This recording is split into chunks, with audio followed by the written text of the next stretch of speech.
day ahead of the midterm elections, President Donald Trump has been campaigning across the country for the Republicans.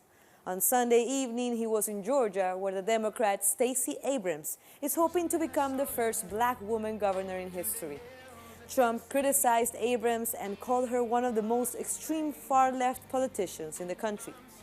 Trump once again warned that his government would not let the migrant caravan enter the United States. How about that caravan? Do you want to let that caravan just pour in? I don't think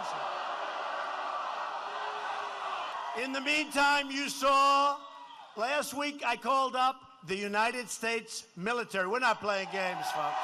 There's no game. Because you look at what's marching up, that's an invasion. That's an invasion. And early voting is coming to a close across the country. People have been standing in lines to cast their ballot. According to local media, the wait times were as long as 2 hours. In cities like Chicago, turnout was high, with the largest number of ballots in the early morning hours. Experts believe that approximately 40 million early votes, including by mail and in person, will likely be cast by Election Day on November 6. Let's hear from our correspondent Jorge Gestoso with the latest on these elections.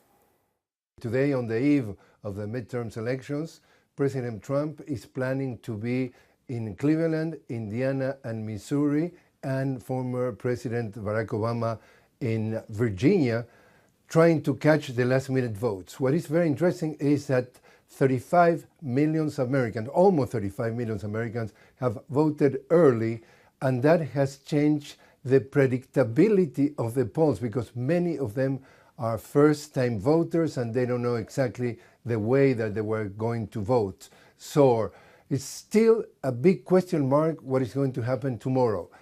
Trends are indicating that most probably Democrats are going to gain the House of Representatives. The magic number is 23 seats that they have to recover. They believe that they're going to go further than that. But in the case of the Senate, most of the polls are indicated that most probably the Republicans are going to keep the majority on the Senate.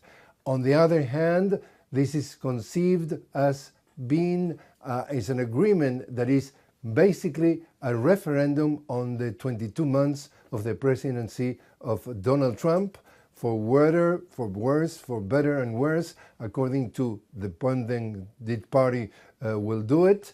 It's going to be a way to reaffirm what he's been doing so far. Mostly he has put emphasis in immigration, and it's exacerbating hate and fear. By the Democrats, what they're putting on the table in the message is health care, and we'll have to see what is going to happen, but it's extremely unpredictable what we're going to see tomorrow. The presidency, according to the different polls, President Trump has about 46% of approval, 52% of disapproval, and that could play also a factor on both ways. So we are here and we're going to be doing reporting all throughout the day and all throughout tomorrow to keep you posted on what's going on these midterm elections. That was Jorge Gestoso from Washington. And despite negative messages about the caravan in the United States, many believe they should be welcomed. That's the case of residents in the small Texas border town of San Elizario. People believe that members of the migrant caravan are hardworking people, and many of these also have a migrant background, and they want new migrants to have the same chances that they had when they arrived in the country. It's not an issue for me for any kind of immigrant coming in, because they're humans, we're human too. We were born and we were taught how to treat them with respect. The latest report says that 100 migrants in the Central American caravan have disappeared, according to Oaxaca authorities. Oaxaca's ombudsman Arturo Painberg said that children and adults were taken on the road. Still, many continue its march heading north despite the violence. At least 2,500 migrants from the first caravan have already arrived in Mexico City. They are being housed at a sports stadium. Others have decided to gather in Puebla to rest and wait for more migrants to arrive. And a few of those waiting in Puebla have hopped on the back of container trucks. Although they are cramped, they say this will help them reach their destination much faster. They hope to join others by Monday evening.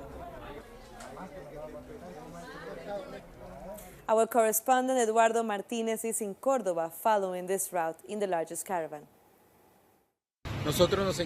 We are still in special coverage following the first migrant caravan. Right now we're in Córdoba, in the state of Veracruz, where the majority of the people from this group who left Guatemala on the 19th of October are hitchhiking on the highway to reach Mexico City. They're still over 300 kilometers away from their next destination, but the migrants say they're still strong and determined to keep going. And there are signs of solidarity towards the migrant caravan from the people in southern Mexico. Let's take a look. Honduran migrants are not only heading north on foot, some are also on their way in vehicles thanks to the solidarity of Mexican drivers. Please everyone, calm down. We all are going to get in, but please let's do it in order. The high temperature of this region, as well as the length of the journey, is affecting children in particular. Cover children's heads and please give them water so they don't dehydrate. Eladio is using his van to carry women and children from Pijijapan to the village of Arriaga. It is a 98-kilometer road which would be near impossible to walk on foot. We have to show solidarity with our Salvadoran and Honduran brothers and sisters. It is how we should help protect life. Migrants have been receiving people's help in every step of their journey north. We are very grateful because they have helped us a lot with food and transportation. Thanks to God and to them, we are going to fulfill our dream. The group finally arrived to Arriaga and can now rest. The perseverance of migrants plus Mexican solidarity have made one more stage in this trip possible. But they do not forget their next goal, to reunite with their first caravan in Mexico City. Coming up, more stories. Meanwhile, be sure to follow us. We're on Twitter at Telesur English and my account at Carla G Telesur. So give us a follow. We'll be back.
And we're back. Cuban President Miguel Díaz-Canel finished his visit to North Korea as part of his first stop in his Asian tour. He met North Korean leader Kim Jong-un in Pyongyang. The two leaders discussed ways to boost bilateral ties in areas such as the economy, culture, public health, and science and technology. The Cuban president will then visit China, Vietnam, and Laos.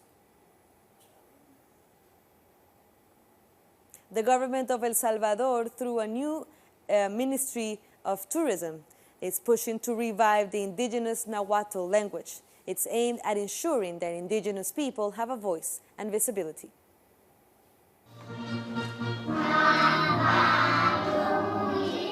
Children sing the national anthem of El Salvador. They belong to this indigenous community in the western part of the country. It's all part of a linguistics project aimed at reviving native languages in the region. The idea or the aim of this project is to reach a new generation, so even when grandparents have passed away, the seed continues to flourish, and the Nahuatl language and culture lives on. Another project aims to increase the production and marketing of clay handicraft.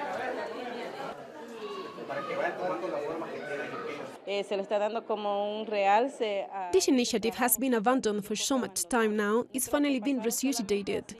Our ancestors made only the pot and the skillet. Now we are diversifying and making candle holders, flower pots, glasses, everything that can be bought in a shop. These initiatives are made possible with the financial and technical support of the Agricultural and Livestock Ministry. It's all part of the enterprise competitiveness program called Rural Sunrise. We are determined to strengthen not only our identity, but our many talents, and at the same time, it creates employment opportunities. Tourism can also be one of the main drivers of the community's economies. That's why these young guides are teaching visitors about the Nahuatl people culture. Our ancestors, the Pipiles, performed their rituals right here, according to the stone we have in front of us. It is a stone they used for meditation while facing the waterfall. When they finished, they would go into the water. They would then emerge healed and healthy. These projects have already had a direct impact on the quality of life of many families. The Rural Sunrise Initiative is spread across 12 municipalities. Over 6,000 families are benefiting from these social and environmental projects taking place in 85% of communities. Now to Venezuela. Authorities have announced 9 people have been arrested in connection to an attack by paramilitary forces against the military on the Colombian border. Defense Minister Vladimir Padrino Lopez has warned that this attack could be used to create an international conflict. It's something that affects us all. It's a consequence of the internal war that Colombia has not been able to solve for the last 16 years. Venezuela is the victim here of this Colombian aggression from its violence groups. I asked the armed force for restraint because this is a strategy to provoke us, produce a false conflict on the border and escalate it. We cannot allow this to happen. The increasing lead of the right wing in Latin America has been the main topic of discussion in a forum in Chile. The debate was focused on the potential consequences for the region if an ultra-right-wing model spreads.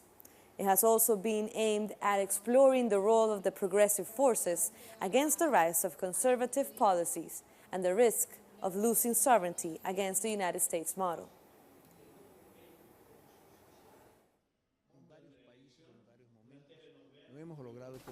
We have not managed to convince that people's lives are improved by government policies. Some people think that they have worked hard or God helped them, disqualifying the idea that it was social policies that had changed the people's lives. That's the important thing, to overcome the alignment of popular consciousness. We continue in Chile. Prison workers' unions have called for a national strike. They announced they will block all entrances to the country's prisons. We're starting a national strike of all prison workers right now. Each one of us in each prison needs to be united and stand strong with dignity for the future of prison workers in Chile.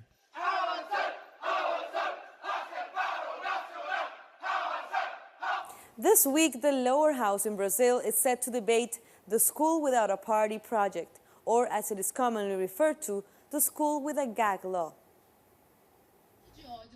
Stakeholders from the educational sector joined forces with social movements in Brazil to reject the Schools Without a Political Party project. They say it will legalize political persecution of teachers and will reinforce the sexist and homophobic culture of the new government. The elected President Bolsonaro even said that he will close all the field schools. To him, these schools are ideological. They will create schools based on their experience, their culture, their reality. To us, a school has to have guarantees from the municipality and the state. The approval of the project will prevent teachers from addressing gender issues, sexuality, and race. Some politicians are even calling for students to have the right to freedom of speech in the classroom, so they may challenge teachers with critiques of the new president-elect, Jair Bolsonaro. Bolsonaro is even known for calling for the persecution of academics. The president-elect, even before being elected, already said that all those schools will be closed. That means illiteracy will return. What we are defending is education and the constitutional right all children have to an education. The project puts the job of thousands of teachers at risk and will set back scientific research, the plurality of thought, and the critical formation of young people.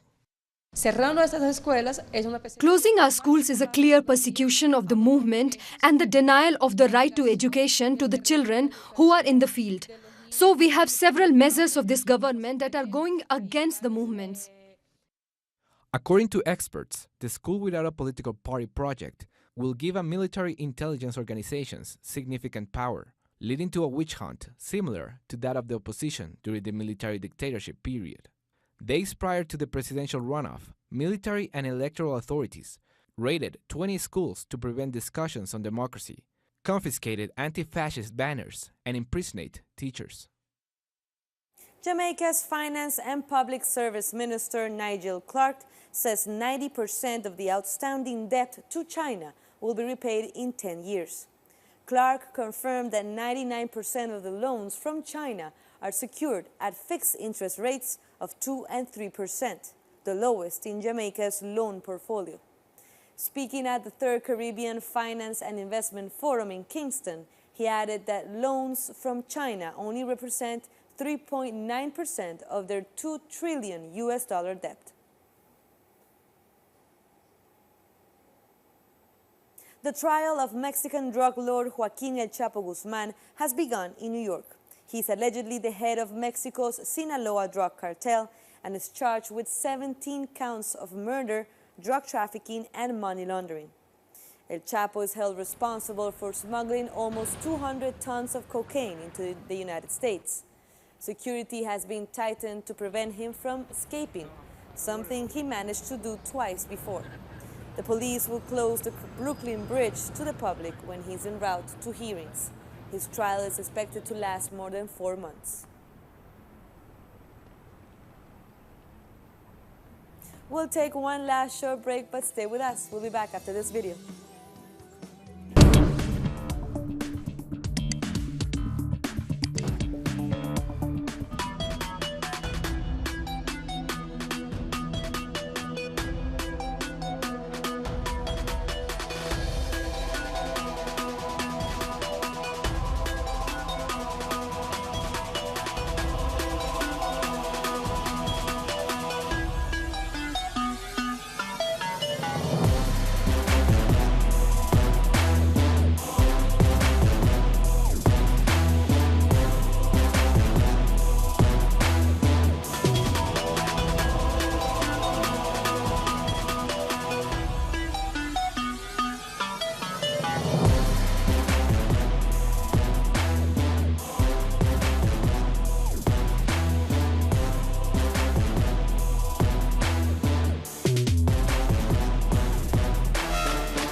Welcome back. 2 buildings have collapsed in the French city of Marseille. At least 2 people have been injured while rescue services are racing against time to find people who might still be trapped under the rubble. After the collapse, firefighters decided to bring down a 3rd building for safety. The reason for the collapse is yet to be clarified.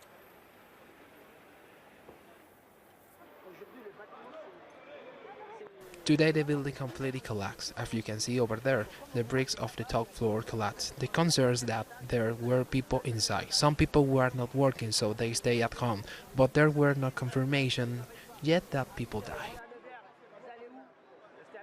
French paramedics have performed a protest in Paris against a controversial transport finance reform. Hundreds of ambulances with their sirens on paralyzed the capital's traffic during rush hour.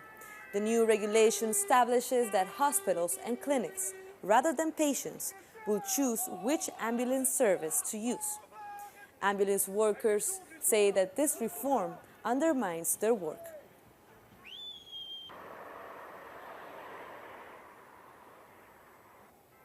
A man holding 4 hostages with a knife has surrendered after keeping them for 8 hours in a post office in northern Italy. Francesco Amato was on the run after being sentenced to 19 years last week for a mafia conviction. The 55-year-old suspect was convicted in a trial that saw 118 sentences, totaling over 1,200 years in jail. He reportedly demanded to speak with the Italian Interior Minister. At least 21 demonstrators were injured during a protest on the northern border of the Gaza Strip. Israel's forces repressed the Palestinians' protest with tear gas and ammunition. Approximately 40 fishing boats joined the flotilla organized by the Gaza National Committee to break the siege. However, it was allegedly forced to return to the coast by Israeli naval forces.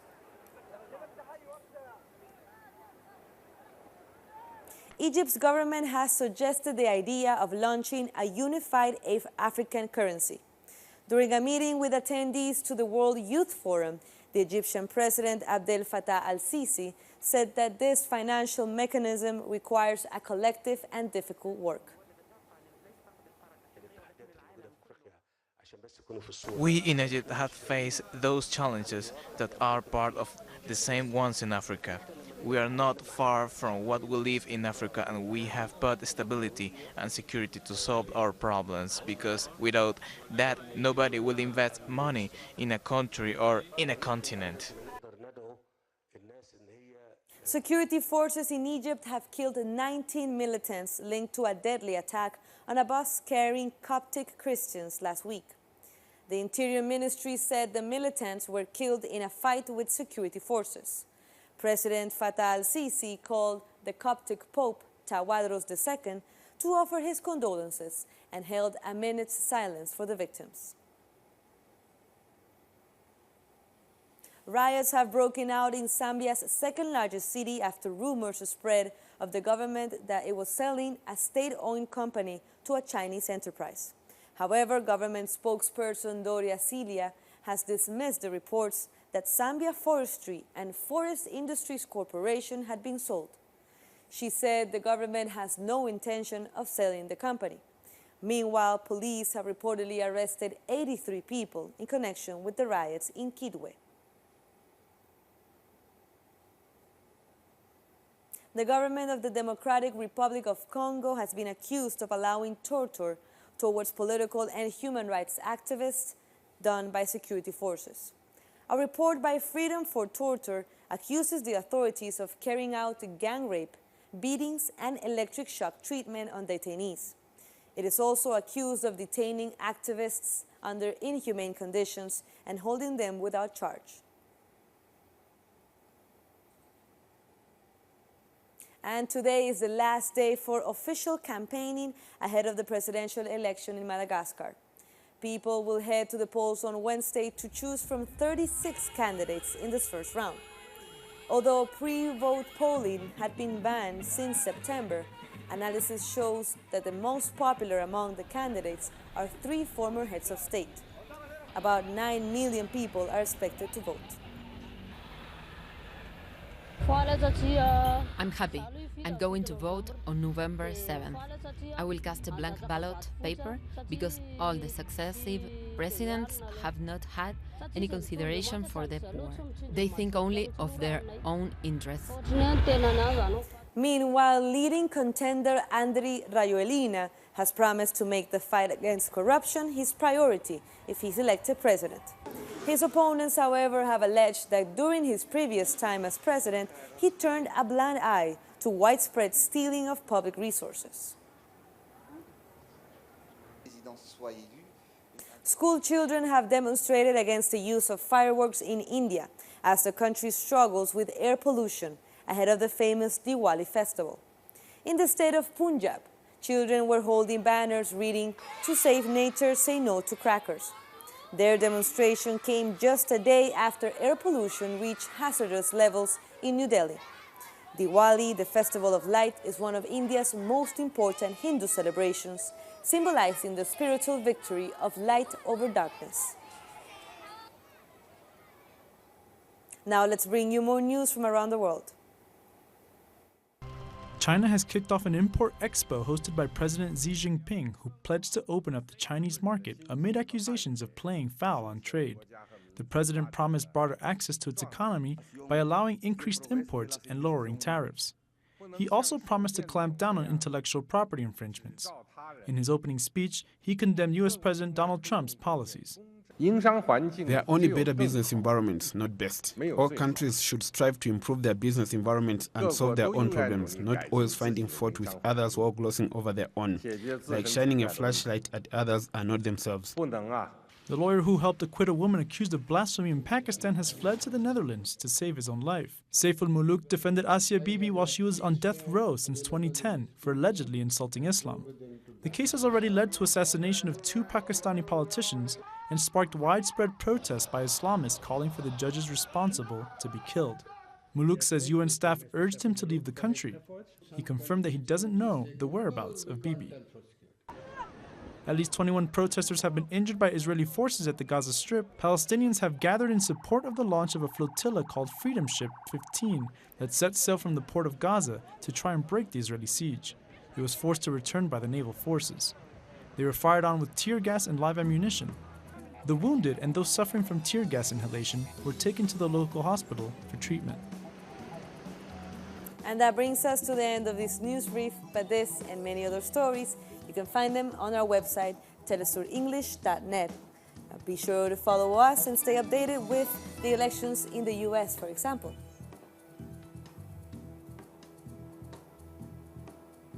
And you can also follow us on social media. Thank you for watching Telesur, connecting the Global South.